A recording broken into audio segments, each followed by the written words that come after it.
Enneen! Credon abrasi exusi! Iparon yaftus crimenin nannuna!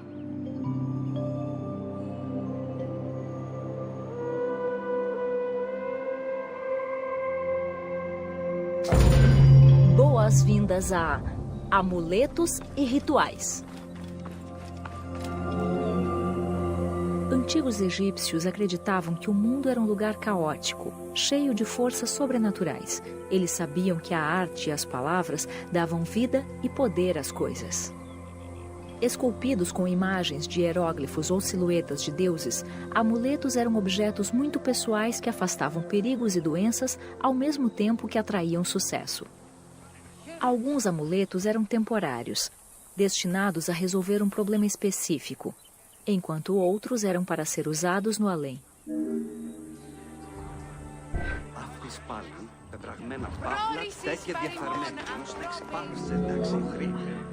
Sacerdotes infundiam amuletos com energia mágica durante cerimônias religiosas, imbuindo-os de magia para proteger contra poderes sobrenaturais.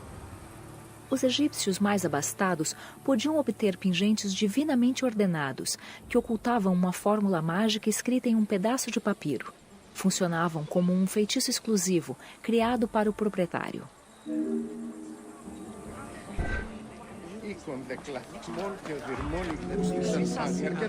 A religião era tão importante para os antigos egípcios que permeava todos os aspectos do seu dia a dia. Como a água era a fonte da vida e tinha o simbolismo de purificar o corpo e a alma, todas as rotinas diárias começavam com abluções. Orações pessoais aos deuses às vezes eram escritas ou faladas, com orações de família sendo passadas de geração a geração.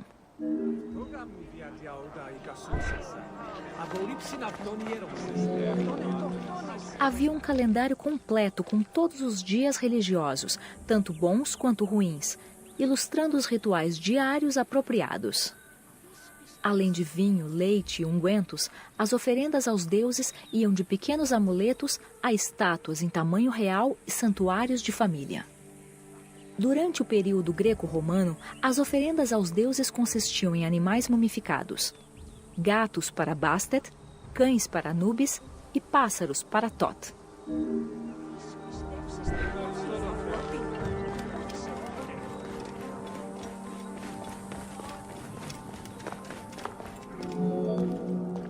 Considerados mensageiros dos deuses, oráculos ofereciam orientação a todos, independentemente do status social. Ofereciam conselhos cruciais sobre tudo, desde a gestão agrícola diária à decisão de um faraó em iniciar uma guerra. Oráculos eram frequentemente usados para decidir questões legais. Se o acusado rejeitava a decisão de um deus, outro podia ser consultado na esperança de resposta mais favorável.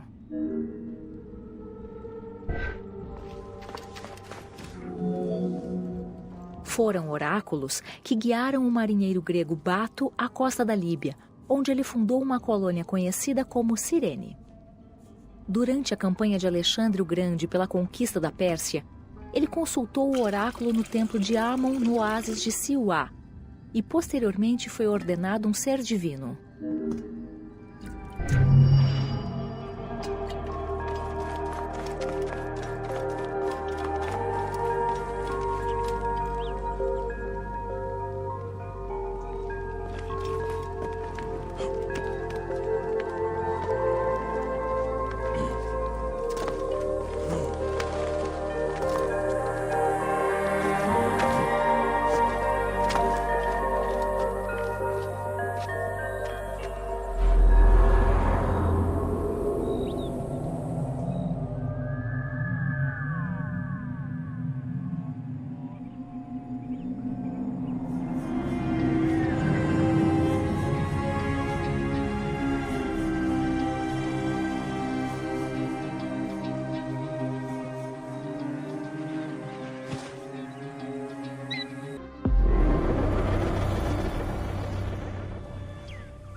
Boas-vindas a Templos e Rituais do Egito Antigo.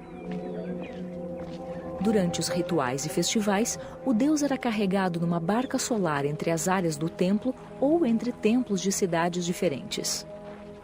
Entalhes e pinturas funerárias com milhares de anos de diferença, bem como o Livro dos Mortos, apresentam o mesmo desenho do navio com remos. As barcas solares foram descobertas perto ou dentro das tumbas dos faraós. Sua finalidade era transportar o faraó até o além.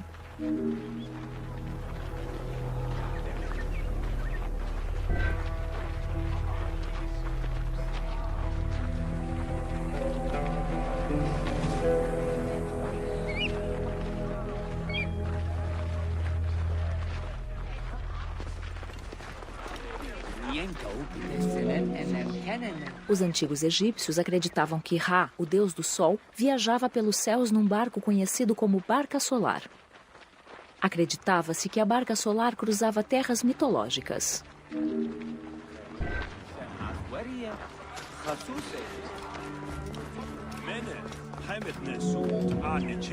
Ra acreditava que a humanidade conspirava contra ele.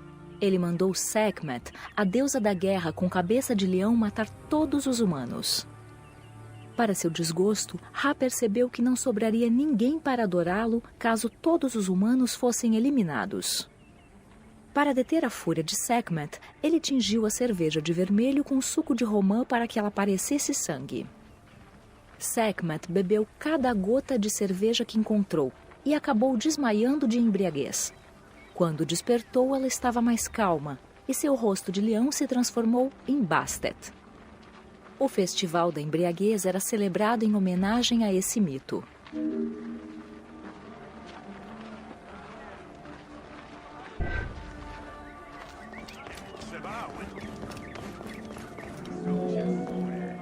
Diferente dos rituais diários que os sacerdotes realizavam no interior do templo, os festivais permitiam que toda a população da cidade participasse. Os festivais ajudavam a marcar a passagem das estações no calendário agrícola. Ao refletirem os ciclos da vida, os festivais ofereciam uma noção de estrutura e consistência aos cidadãos comuns.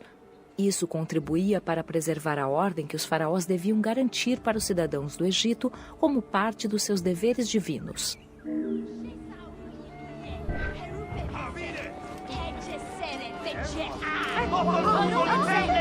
A importância desses festivais é demonstrada por sua longevidade. Há registros que mostram que os festivais de Osíris ocorreram por mais de 2000 anos.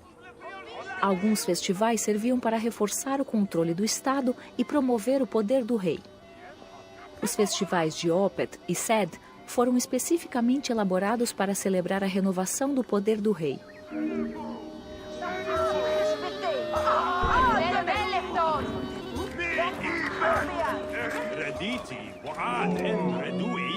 A hierarquia do templo consistia de sumos sacerdotes, diversos tipos de sacerdotes, escribas e servos.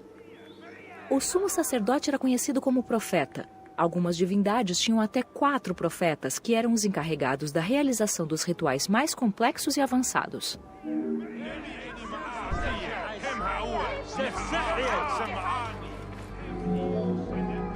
Os sacerdotes egípcios não se limitavam às tarefas religiosas e desempenhavam papéis cruciais na administração do Egito, a maioria dos quais servia para reafirmar o faraó como ente divino. No templo, seu foco era garantir que os rituais eram realizados de forma correta, e não tanto a preservação dos dogmas ou a doutrinação dos indivíduos.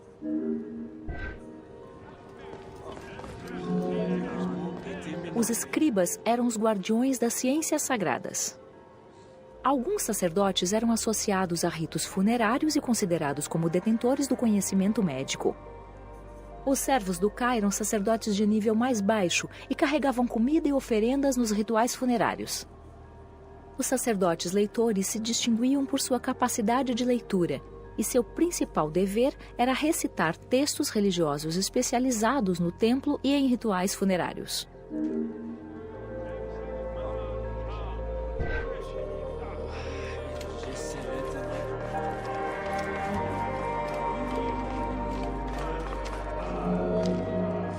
Os sacerdotes e todos os oficiais que serviam no templo trabalhavam apenas 3 meses por ano dentro do recinto sagrado, com um trimestre de inatividade entre cada um desses meses. Findo seu trabalho, os sacerdotes passavam o templo e as ferramentas aos seguintes. Apenas o cargo de sumo sacerdote era permanente dentro do templo.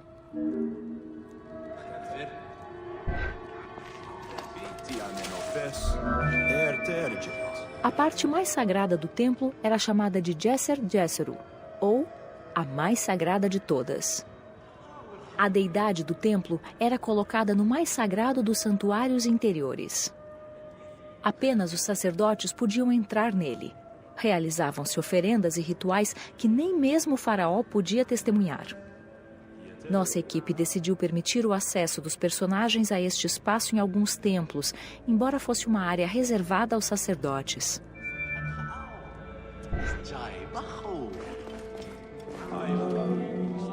Muitas vezes, os faraós e seus sacerdotes escolhiam o lugar desses templos por causa de alguma conexão mitológica ou um alinhamento com pontos cardeais e certas estrelas.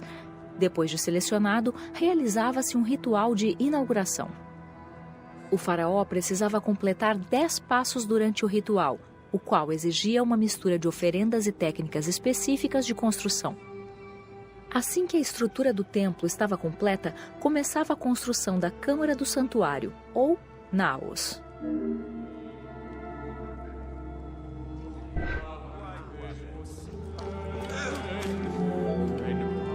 O Naos abrigava a estátua do deus.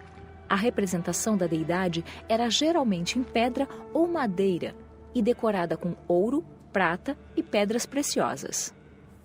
Os templos menores tinham apenas um Naos, enquanto os complexos maiores, como o Templo de Karnak, tinham mais câmaras para homenagear deuses como Amon, Ptah e Osíris. Acredita-se que cada estátua era um receptáculo para a presença ou essência do Ka do Deus, que lhe permitia adotar uma forma física. Por meio da estátua, o deus vinha ao santuário para comer, beber e se comunicar com o faraó ou os sacerdotes que estivessem no seu lugar.